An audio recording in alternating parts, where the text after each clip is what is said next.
and welcome back to the Worcester Senior Center Stay Connected programming on Channel 192. My name is Suki Lapin, and I am the program coordinator at the Worcester Senior Center. The Distinguished Speaker Series with the Worcester Senior Center in collaboration with the Worcester JCC continues.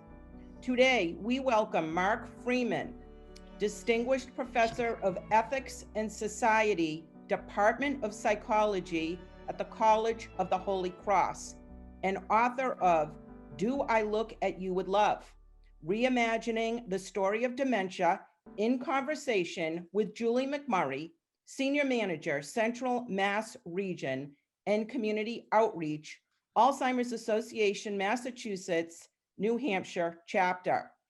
Join us as they discuss the tragic comic story of Mark's mother's dozen or so years of dementia, including her final years at the Jewish Healthcare Center. I have the pleasure of introducing a dear friend of ours in the Worcester Senior Center, Julie McMurray. Julie McMurray is the Senior Manager of Central Massachusetts Region and Community Outreach, Alzheimer's Association, Massachusetts, New Hampshire chapter. She is a licensed mental health counselor, receiving a Master of Arts in Counseling at Oakland University, Rochester, Michigan. Julie is also a licensed social worker and certified dementia practitioner with approximately 27 years working with individuals with Alzheimer's disease and their families. Julie facilitates trainings and educational programs for family caregivers, people with Alzheimer's, and professional caregivers. In her current role, Julie collaborates with service providers and community leaders on providing outreach and increasing awareness about the Alzheimer's disease and dementia. Now, please welcome Nancy Greenberg, Cultural Arts Director of the Worcester JCC. It is my pleasure to introduce Mark Freeman. Mark Freeman is Distinguished Professor of Ethics and Society in the Department of Psychology at the College of the Holy Cross, where he has taught since 1986. His recent writings include Hindsight, the Promise and Peril of Looking Backward, The Priority of the Other, Thinking and Living Beyond the Self, and his most recent book, Do I Look at You with Love? Reimagining the Story of Dementia. He is the winner of the 2010 Theodore R. Sarbin Award in the Society for Theoretical and Philosophical Psychology, as well as fellow in the American Psychological Association. Mark also serves as editor for the Oxford University Press series, Explorations in Narrative Psychology. Let's take a look at some of the images of Mark's mother, Marion Freeman, as we welcome Mark Freeman. Thank you, Nancy. It would be good for all of you to put a face to the name.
great to be here with all of you.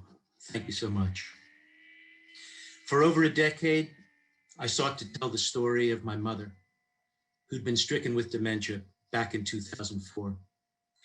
Paralleling each chapter of her life during this period were my own written chapters. Many of the episodes recounted were tragic. A vibrant, intelligent woman was being taken down by a dreaded disease. And at times it seemed that the only story to be told was one of painful demise. Others, though, were quite beautiful and called for a lighter touch, something more dementia-friendly, you could say. Once my mother left us back in 2016 at age 93, it was time to draw together the various chapters of her life into a larger story. The challenge was how to tell it. Ultimately, the story emerged as a kind of tragic comedy. That is, a story that includes the full range of lived experience, from the awful to the awesome. So that's what I'll be talking about today. In what follows, I'm going to try to bring you through 4 somewhat distinct phases of her life and mine since the time of her diagnosis. These comprise the body of the book. I call these chapters protest, presence, dislocation, and finally, release. Rather than just discussing them, though, what I decided to do is read some passages from each of them. This, I hope, will make the substance of the book and of my mother's life that much more vivid and real.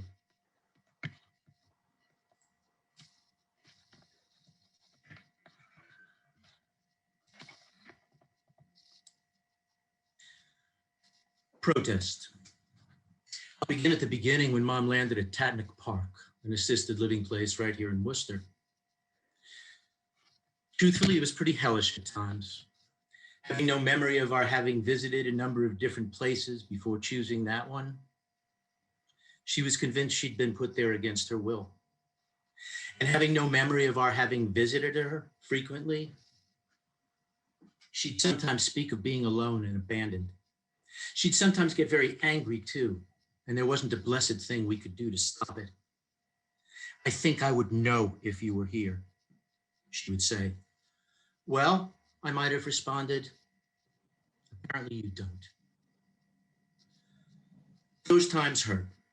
To give all that care to someone and have the response be resentment over what you're supposedly not doing was tough. But you learn to take it. It's really all you can do. The main thing that was hard to endure, though, was seeing my mother coming undone and seeing her suffer on account of it.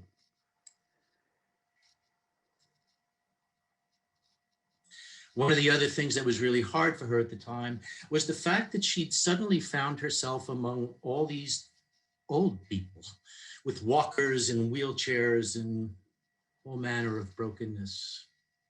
What was she doing there anyway, she wondered. People there saw her as different too. When there was a fashion show, for instance, she was the model. And when they had their annual holiday gathering, she'd be working the crowd like a pro. Always liked a good party. She danced sometimes too, and people would marvel at her moves and her grace, her ability to still groove. And one year, I can't recall the exact event, she was somehow chosen as the belle of the ball or the prom queen or whatever it was. And alongside the king, danced the night away. So some good times. But then she'd sink back, either in protest or rage or utter confusion. The protests were vehement. "I know I can still drive just fine," she'd say. "I've always taken care of my own papers. I've never been late with a check." And when I'd question these abilities, as was sometimes necessary, or at least seemed so at the time, her response could be swift and sharp. "I'm not an imbecile," or "you're treating me like a child." "What do you want, Ma?" I asked her one day. "I want to be a person," she said. At this stage then, There was a severe gap between what my mother was and what she was in the process of becoming, a once able but no longer person. And she knew it. It was as if everything was crashing down. All the things that defined her in her own eyes were coming undone. She was coming undone. And she felt it acutely. What made the process even more confusing and painful was that she really didn't know why. So these were tough times. And if truth be told, I sometimes wasn't at my best back then. Her incessant repetition of questions could be annoying. Her refusals to believe the truth, for instance, that she'd hidden things away only to have become convinced that they'd been taken from her, were frustrating. And her accusations, especially those having to do with the alleged fact that my brothers and I had placed her in assisted living against her will, that none of us wanted her, that we never came to see her, and so on, could be maddening. Of course, despite the fact that she was utterly helpless to do anything but exactly what she was doing. So there I was, sometimes getting angry at my failing, confused mother for doing things she couldn't possibly help doing. I look back humbly on this inaugural phase. It was painful and difficult to see her so compromised. And as I can see now, I did some serious protesting of my own. Presence, the second phase. Eventually, I began to see a correlation of sorts back then, one that in its own tragic way promised a measure of reprieve for my mother as well as for me. The more her self was on the line, her competence and self-sufficiency and autonomy, the more painful things were. And the more herself was set aside, listening to some music on a summer night, going for a nice drive, going out for a good meal, the more at home in the world she'd be. It was around this time that I realized that as her dementia got worse, she herself would likely feel less tortured by her life. And maybe with the continued loss of self, I'd also wondered, maybe she'd even be able to experience a kind of carefree oneness, an unself-conscious connection to the world. This is what I would eventually call dementia's tragic promise. Here's a passage from the book that speaks to that. It was one of those fall days in New England that demanded your attention. Mom and I decided to take a drive up a country road toward Mount Wachusett, which offers vistas of the lush valley below, the mountains of New Hampshire to the north, and on a crystal clear day like that one, the Boston skyline. I tuned the car stereo to a local classical station, and up we went, climbing the road to the mountain, music playing, the sky blue, the leaves beginning to turn, shaking loose, skittering across the road. She was transfixed. Beautiful, she said. It must be peak now. Such a pretty road. Beautiful, beautiful day. What a day. Spectacular day for a ride like this. What a spectacular, beautiful day. It wasn't actually peak yet, but no matter. For her, it was close enough. Each statement she made, even if exactly the same as the one uttered the minute before, is brand new. For a moment or two, and I assure you only for a moment or two, I envied her. That day, I really couldn't be there with the world like she was. I kept moving in and out between the welter of colors and this or that issue that I had to think about, between the incredible vistas I was seeing and my mother's fate. That day, for a few hours though, she was happy, or something like it. I can't pretend to know exactly where she was, but wherever it was, it did seem to bring her a kind of oneness, a full immersion in the world, untouched by all the chattering stuff inside our heads that keep us from being present to things.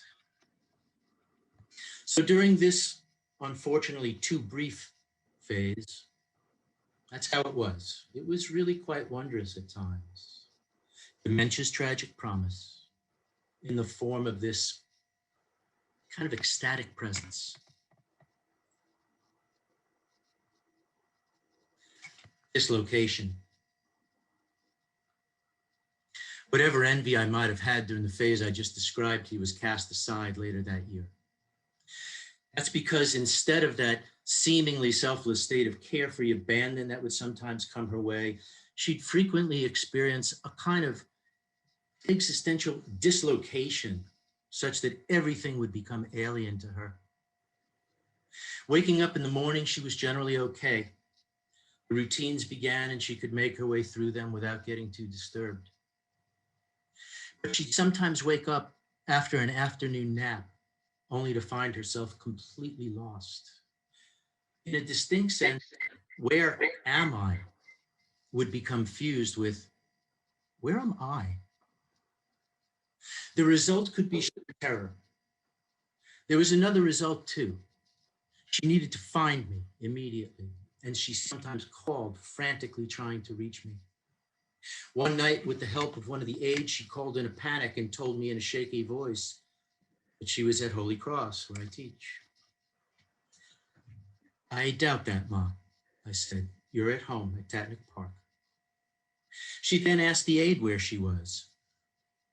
You're in apartment. You're in your own apartment where you've been living. Well, that's news to me. My voice calmed her down. You'll be okay, Ma. This happens once in a while, but eventually things start to look familiar again. So just take it easy. I'll be over in a little while. These rescue efforts became quite a heavy responsibility. Not only did I need to be on call, but my mother's very sense of location in a recognizable world had come to depend in part on me. I could help her return to the world and to herself, such as it was, at least for a little while. One day I stopped by her apartment to say hello. Mom was sitting on a comfortable sofa by the fireplace. As I walked toward her, I could see that she was anxious and uncomfortable. It's a good thing you showed up when you did, she said. Why? I asked. She had absolutely no idea what she was doing there. Do I stay here? She asked. Yes, you live here. You have for a couple of years. None of it was familiar. I don't know where I am, she said. I don't know who I am.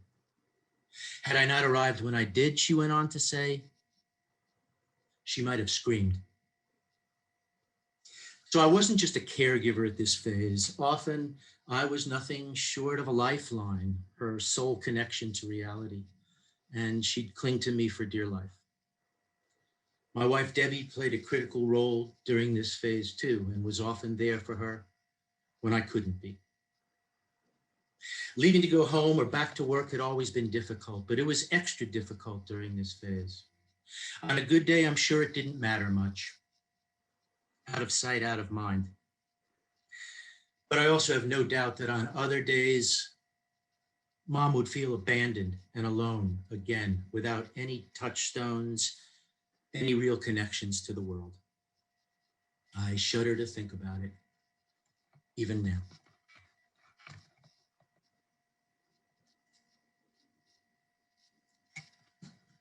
I call the final phase release. As I had predicted in that first piece I wrote, where I addressed dementia's tragic promise, things would in fact eventually change for the better, at least subjectively. Mom eventually moved to the Jewish Healthcare Center, where she lived for some 6 years. And owing to the progression of her disease, she moved beyond the kind of panic and confusion I just described. Seen from the outside, her situation was bleak. In addition to dementia, she had COPD, she was in a wheelchair, her paper-thin skin was all mottled in black and blue, and she was virtually blind. Interestingly enough, she didn't know she was blind. So in her eyes, there still remained handsome and beautiful people and lovely days, not just warm and breezy, but fragrant and still colorful. Even with her eyes closed, she was glad to see us. It was like this for quite a while. So there she'd be as we entered, eyes closed, maybe dozing, maybe not, sometimes hard to tell. I'd walk over and play with her hair a little without saying a word, at which point she might perk up. If there was no response, I might ask, "Anybody home?" Then hopefully she'd know I was there. "How did you find me?" she might ask. "I always find you, Ma." Should we take a little spin? And then we'd go to her room, or if it was a nice day, go outside, take a wheel through the JCC parking lot, or sit by a nice little garden. Just try to catch up. For a time, she might have gone on to ask questions about me and my life, what I did for a living, whether I was married, whether we had any kids. Sometimes she knew all this, but generally not. So some measure of reacquaintance was often needed.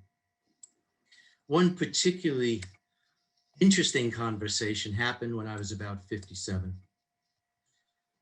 I responded to all of her questions, of course, but here I just want to share her words in the order she spoke them. "So you're my son? Are you married? Do you have any children? And what is your name? So do you like me as a mother? How long have I been your mother?" "That's a long time not to know you," she said when I told her it's been 57 years. "Wow," she added, "look at all the time I've missed with you. So do you call me Ma? So when did I get to know you?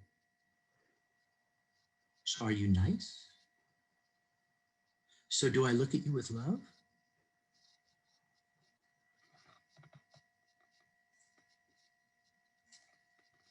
After she received all the answers and knew the lay of the land, she could only conclude, quote, "I love being your mom." "I love being your son," I said in response. So, she concluded, it's a good match. At this phase, my mother seemed to have a memory of what it meant to be a mother, the kind who looks at her children with love. She just didn't have a memory of the particular one she happened to be. Is it possible that somewhere in there she knew me? Is it possible that her words, "I love being your mom," were more than simply a logical conclusion? I'd like to think so, but I really don't know. And that's okay. Other times could even be kind of funny. "Where do you live?" she asked me one day. "Right here in Worcester," I said. "What do you do?" "I'm a professor over at Holy Cross." "You must know my son, Mark Freeman."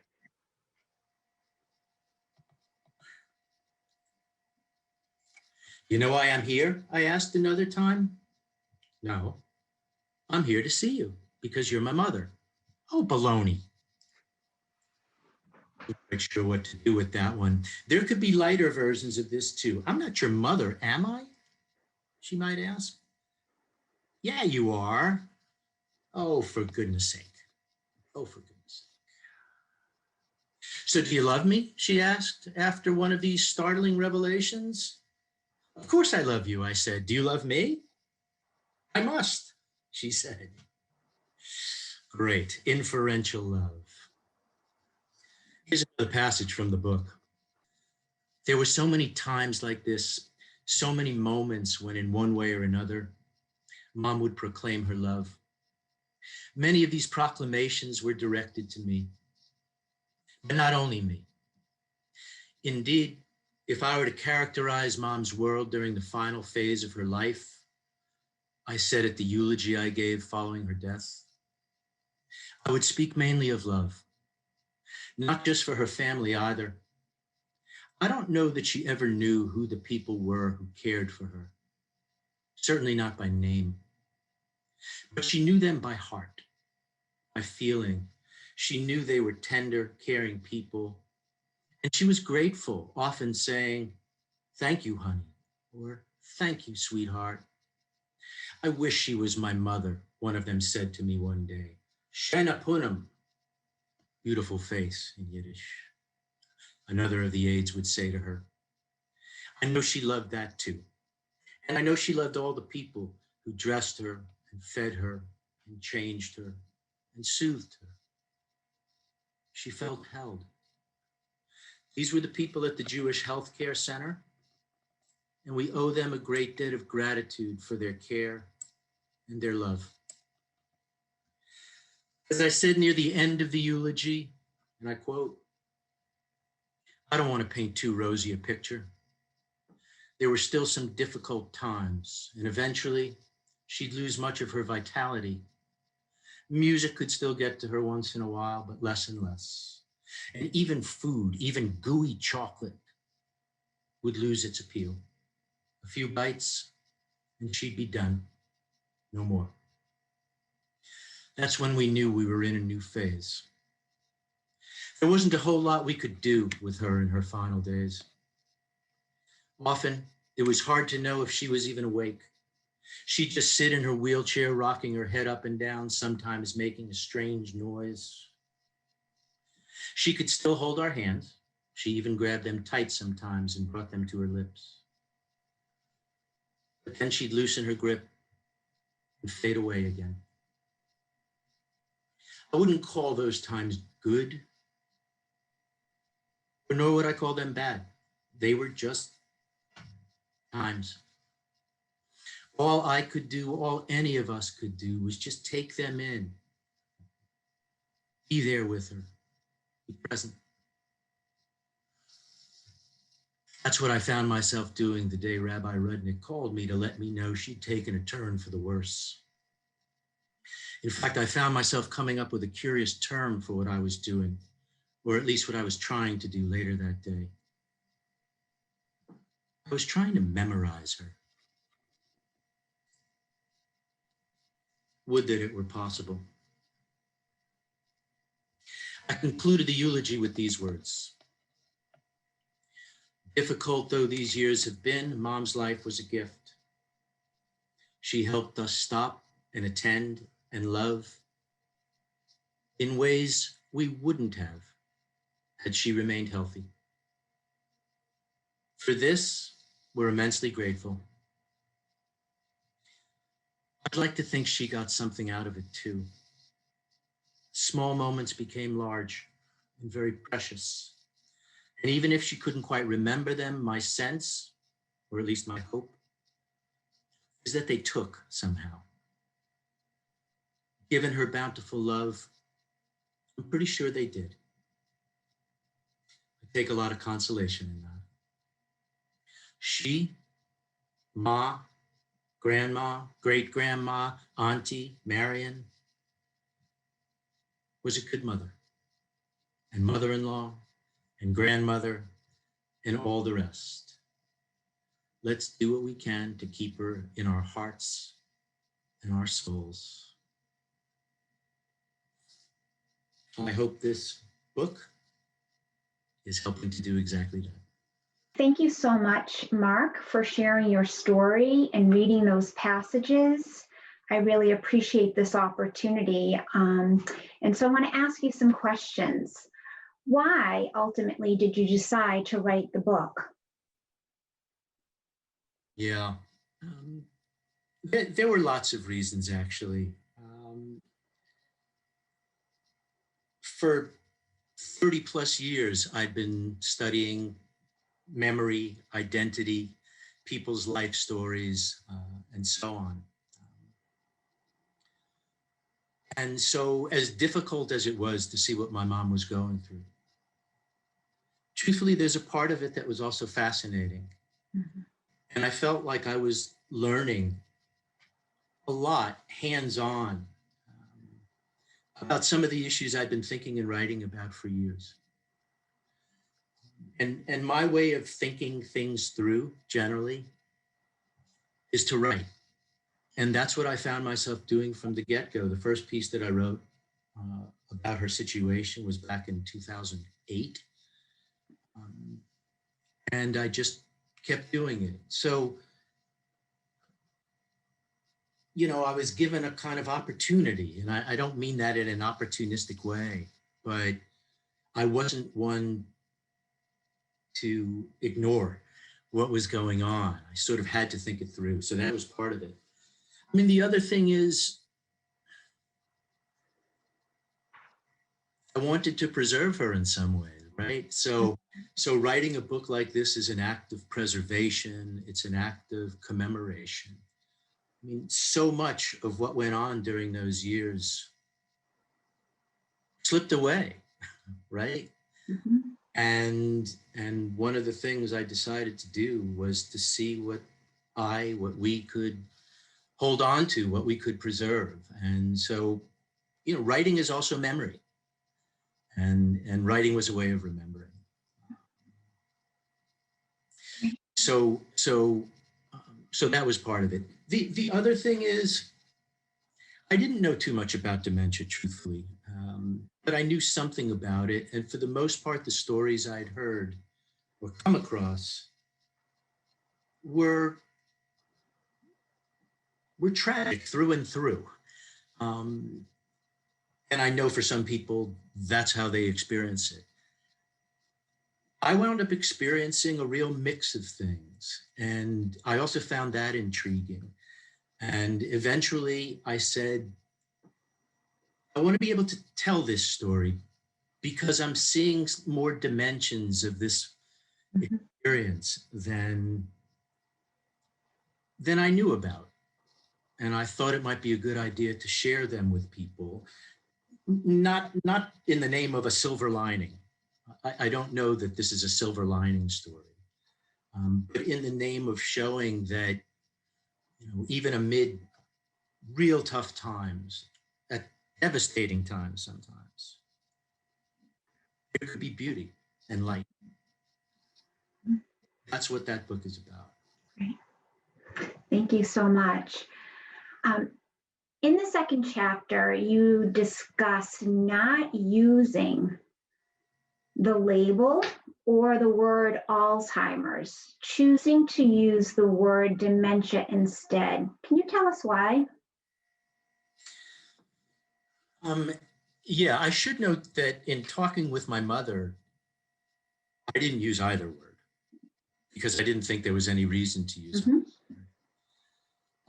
At one point in the book, though, I recount a brief story. It was the day I first brought her to a neurologist at UMass who, you know, did the mini mental and wound up doing an fMRI and so forth. And at one point, he uttered the word Alzheimer's. And that sent her into a spin. After we left, she sobbed. Mm-hmm. She had an aunt who had Alzheimer's. She had a friend or two who had Alzheimer's. And truthfully, she was scared and on some level horrified by that word. I don't know if you remember this part of the book, Julie, but what was so striking is that later that day, she didn't remember that she had even been to the neurologist. Mm-hmm. There was one other time, and I mentioned this in the book also, when a relative had been talking to my mother and said something about her having Alzheimer's. And at that point, and this was a couple of years into it, at that point, my mother broke down again. So that word just had a kind of electric charge to it for her. I mean, the other thing is, you know, even though the neurologist had uttered the word Alzheimer's, my understanding still is that one doesn't know for sure until a postmortem. Mm-hmm.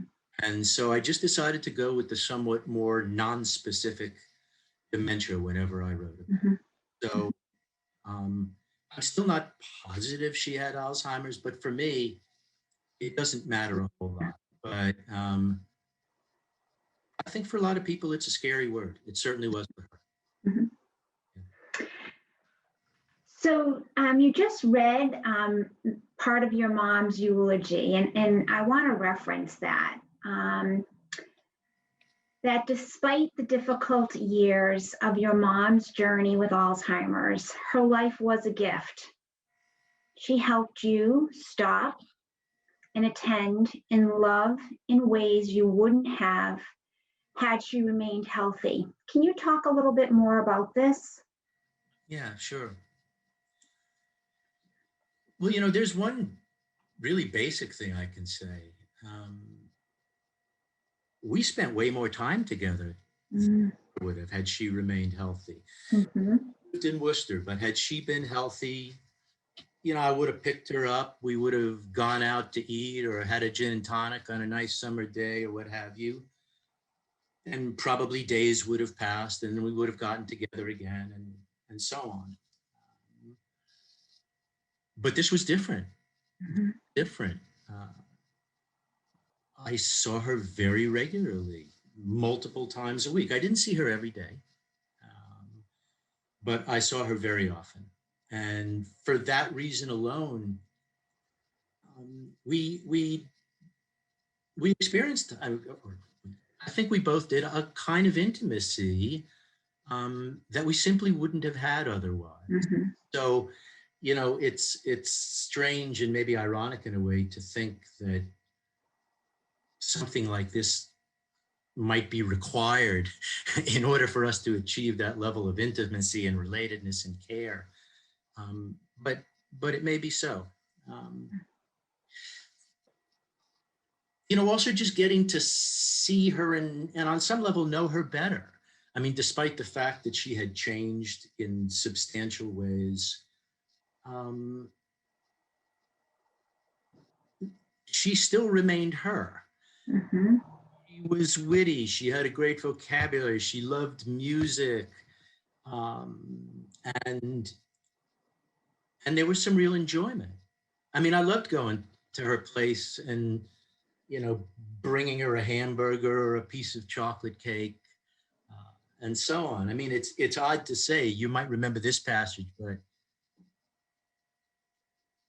because of her memory issues, I could feed her a bite of chocolate cake and she would be, oh, this is great. And I could wait 20 seconds and do it again. And it would be, oh, this is great. Mm-hmm. So, in some weird way, she was living in the moment, and that Mm-hmm. so allowed her a kind of renewed joy. Mm-hmm. Partly because she couldn't remember what had happened just a moment before. So there were things like that. The other thing that I would want to say is,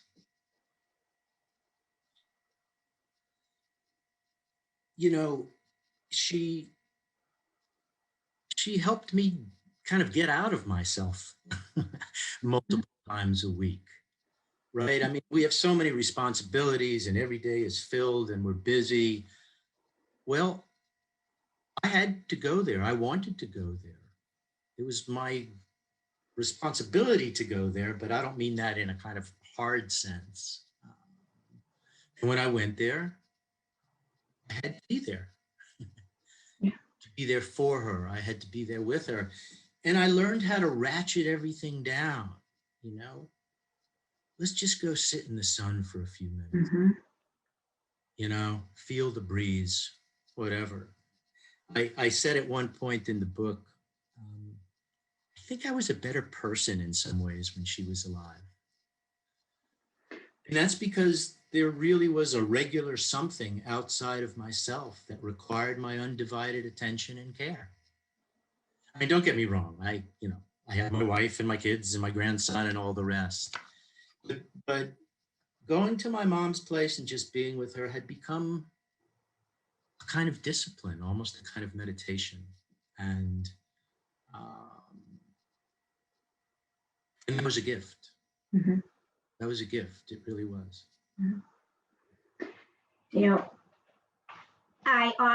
know, it's great to hear you say you were in that moment with your mom, and you shared some very joyous times with her. And I sometimes will hear from families, they don't want to see their loved one, and it's almost an excuse not to see them. But I think you just bring up a really important point, is that, those opportunities to find joy and really truly the little things, sitting outside, enjoying the sun, it's very, very powerful. And it is all about being in that moment, with your mom. Yeah, exactly. If I can just say one thing, Julie, the only qualification that I would offer in this context is some people's situations, I think, were much more painful than my mother's. Yep. And so my sense is that there were people there who probably felt that there simply wouldn't be any opportunities for that kind of treatment. Now, in some cases, they might have been avoidant, and maybe they missed out on something they might have had. But I wouldn't want to say that, my mother's experience is available for everyone. As you well know, I mean, each instance of Alzheimer's or dementia is incomparable in some ways. And although I like to think that my mother's situation speaks to more than just her case, I'm very cautious about overgeneralizing. And everyone's journey is unique, with Alzheimer's and dementia. Exactly.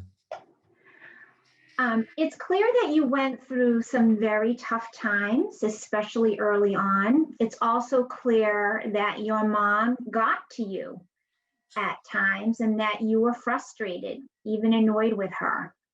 Any suggestions or recommendations for other caregivers who might find themselves in a similar circumstance? Yeah. Well, I mean, it's all easier said than done. I could say, try not to be so reactive. It's actually very, very hard to do. In fact, I learned something just about my own and on some level human reactivity. The fact that I could rationally say to myself, she can't help it, didn't necessarily make me any less reactive. So while I would definitely say, try not to be so reactive and sometimes personalize stuff, which I sometimes did, I guess I would also say to people, don't be too hard on yourself if occasionally you are reactive. You're a human being. You can be frustrated. You can be annoyed. And although you certainly don't want to take any of that out on the person you're caring for, I think on some level it just stands to reason that people would have some of those emotions. So I would say don't punish yourself too much for occasionally behaving in less than optimal ways. Looking back, I also would probably say, and this is a loaded issue, as I'm sure everyone knows. Don't feel that you always have to answer truthfully and in detail to the questions being posed. I mean, when I look back on some of the things that I recorded, where I would say to my mother, actually, you have been here for 4 years or 5 years, and she'd go into a tailspin. I sometimes afterwards could say to myself, why do that? Why do that? That's easier said than done too. On some level, I wanted to be truthful. But I think I at times said things that I didn't need to. And as you know, there are a couple sections in the book when I do a kind of parenthetical, why did I have to say that? So unnecessary. So, you know, there's one other thing that I would say, and I would want to say it in a way that avoids being preachy.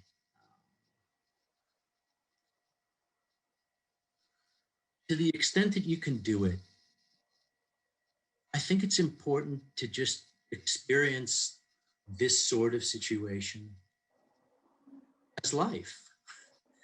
As life. You know, people would sometimes say to Debbie or me, oh, what you must be going through. And sometimes people would use the burden language and all that. There were tough times, as you know. We really never saw it as a burden. And what we would often say to people when they used that kind of language, you know, sympathy language, was, this is just life. You know, this is just life. And on some level, you have to welcome it. Mhm.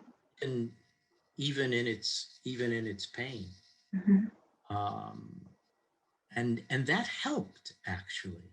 I mean, it allowed me to see her differently. You know, people would sometimes see my mother who hadn't seen her in a year or two, and they would be shocked. They could leave crying, and all they saw was decline, which made sense. They hadn't seen her in a couple of years. When you're there all the time, it's different. It's different. It's just, in some ways, it's like the change of seasons, you know. Anyway, that's what I would say. You know, you mentioned that, you know, we want to be truthful. You know, we're brought up to be truthful, and we're brought up to be rational, and we're brought up to explain things. And, you know, depending upon the situation, you know, especially when you're caring for someone with Alzheimer's or dementia, there is a point where your communication becomes different, and it is a learning process. And we call those little therapeutic fiblets. We're not tricking the person, we're tricking the disease, and we're giving them the information they need, but not maybe explaining it like we would want, because we want to keep them, their anxiety and their frustration down. So I think that's a very important, you know, suggestion. It got easier later on.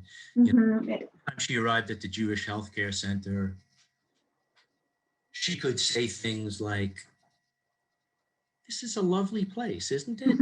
She never knew she was there. This is a lovely place. Or she would refer to her as her apartment, and there was a time when she thought it was a college, and by that point, whatever you say. Yeah. Whatever you say. Right. I'll go with it.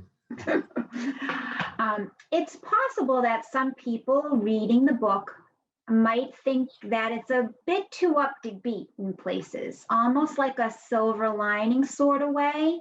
How would you respond to that sort of critical response? Yeah.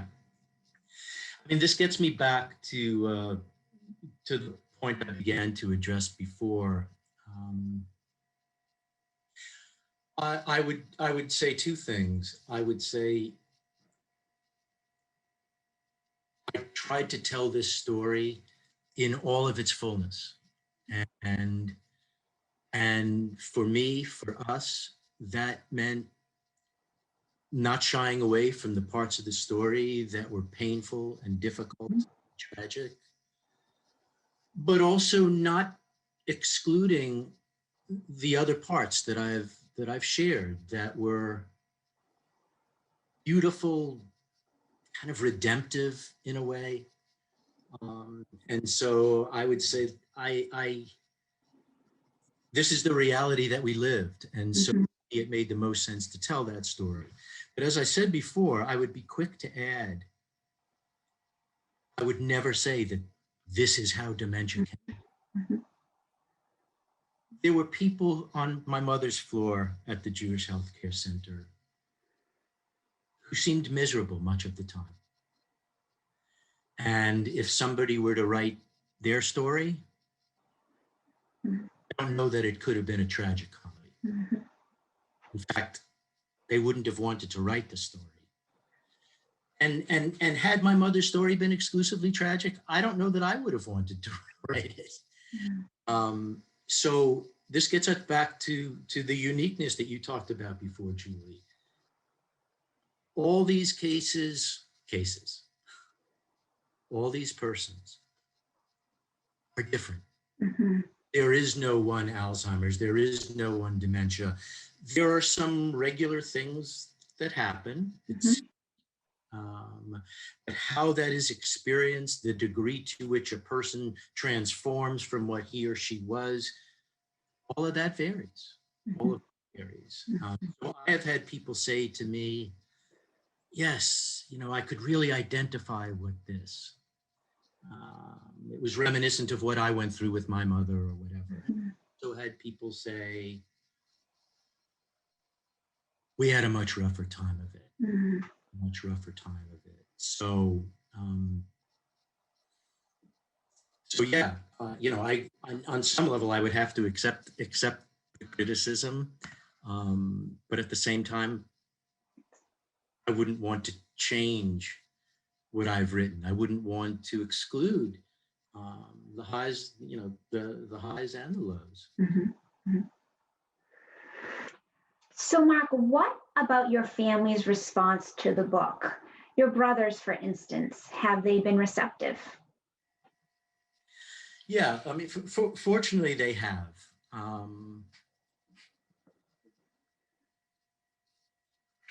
I didn't share much of it beforehand. They knew I was doing it. They did not read any substantial part of it until they had the book in hand. Of course, they had to tease me a little bit about the academic parts, and there are some academic parts.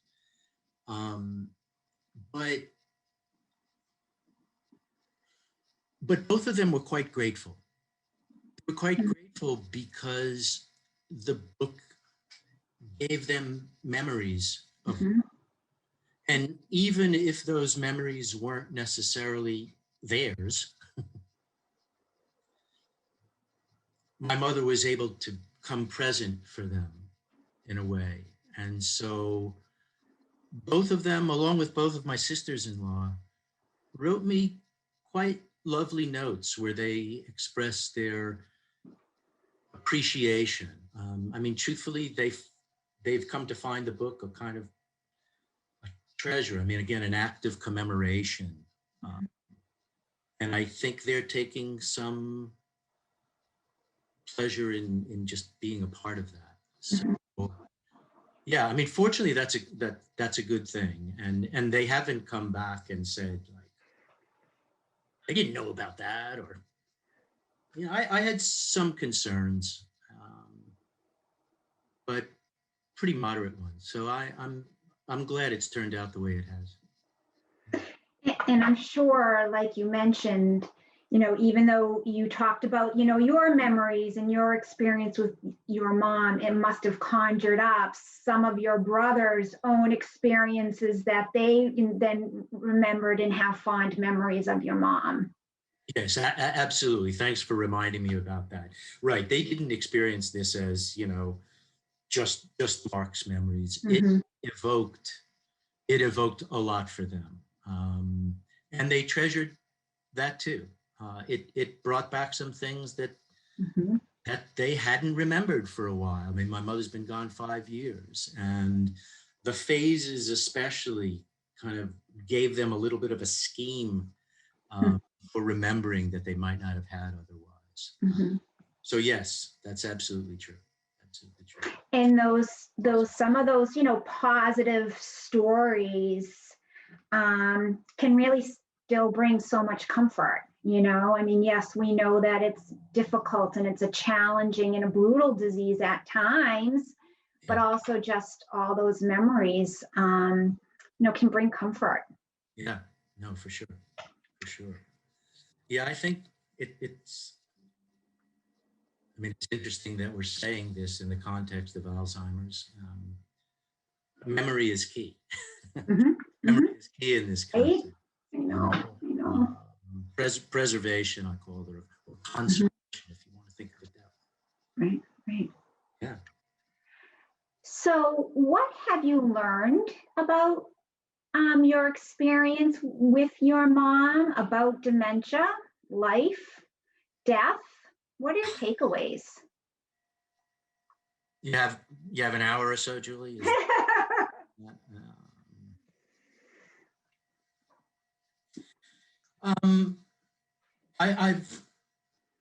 I've learned a lot of things, and I wouldn't want to enumerate or even come close to enumerating all of it. I actually learned some stuff that was very relevant to the work that I had been doing previously on memory, identity, narrative, and so on. There were a lot of people whose work I'd read, and on some level, I'd written some of it myself, who basically said who we are is largely a function of memory. Who we are is largely a function of memory. And on one level, that's true, or at least partially true, right? Mm-hmm. We have a history behind us, we form an image of who we are, and that becomes part of our identity. And so one of the things that I feared in a way was that as my mother's memory continued to decline, she would no longer be kind of recognizable. But she was. And so I won't go into detail, but I came to think about all of this a little bit differently than I had. I began to think about, dimensions of identity that can persist even in the face of the dissolution of memory. I learned a lot about the relationship between the kind of selflessness that came her way, especially during the phase that I called presence, and the kind of oneness that she could experience. And so I had to be very careful about that too. I mean, I didn't want to romanticize dementia, nor did I want to pathologize mystical experience. But it was instructive seeing how the loss of self could entail, at least for a time, a kind of unself-conscious encounter with the world. I mean, my mother could go to a concert over at the Ecotarium or something, and she could move in the aisles in a way that she never would have. She'd been healthy. She became somewhat less inhibited.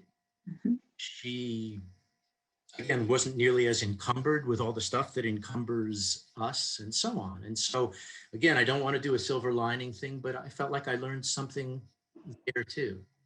I also did learn at the same time about the importance of narrative, the importance of having some sense of your own location as a person.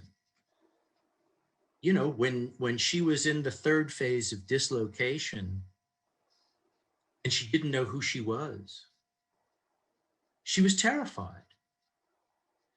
And so it allowed me to see how important it is for people to feel, even if they can't remember the details, some sense of rootedness in their own history, right? So I learned a lot about that. And again, without getting preachy, I feel like I did learn a lot about life and death.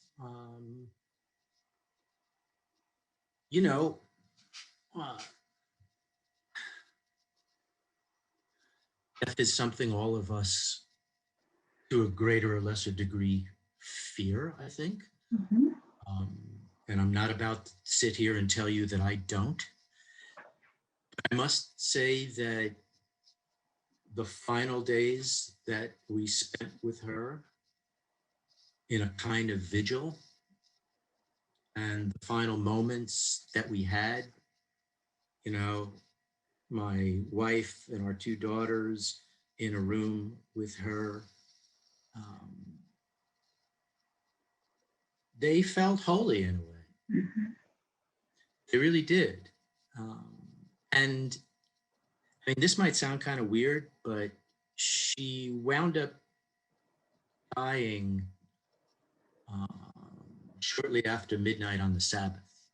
Mm. So she couldn't be moved. Mm. Okay. So all day Saturday, she was at the Jewish Healthcare Center.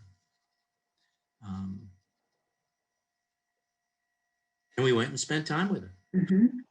Mm. You know, I mean, we didn't want her to be alone. Right? So, you know, I also think of our daughter, our older daughter, Brenna, was there the night before she died.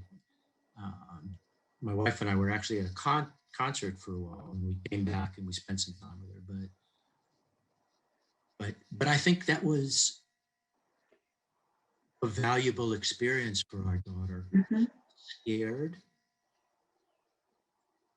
but she was also encountering like a dimension of human reality Mhm. in a way that was important. Mhm. And maybe going forward, she'll have a tiny bit less fear, Right. you know, of what it means to grow old, what it means to Right. all of that. So I could say more, but I know time is limited. But it was a learning experience Mhm. in many and sometimes profound ways about death, about life, about care, Mhm. about what I've come to call the priority of the other, Mhm. and much more. Well, thank you so much, Mark. I really appreciate, again, this opportunity, you sharing what your journey and what your mom's journey have been, and just answering all these questions. I'm sure the viewers will find such value in all of your answers and your experience. Yeah. Well, thank you, Julie. I enjoyed our exchange a lot, so I'm glad we had the opportunity to do this. Yeah. I'm grateful. Thank you.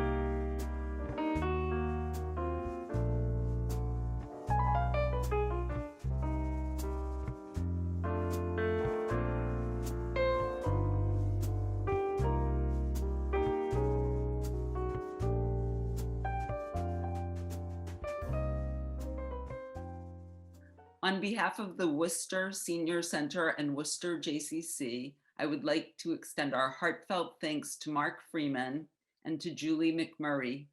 Thank you, Mark, for sharing this deeply personal story of the psychological and emotional impact of dementia from the vantage point of both a researcher and a son.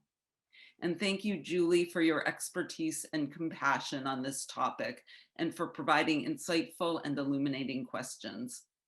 Be sure to get your own copy of Mark's book, Do I Look at You with Love?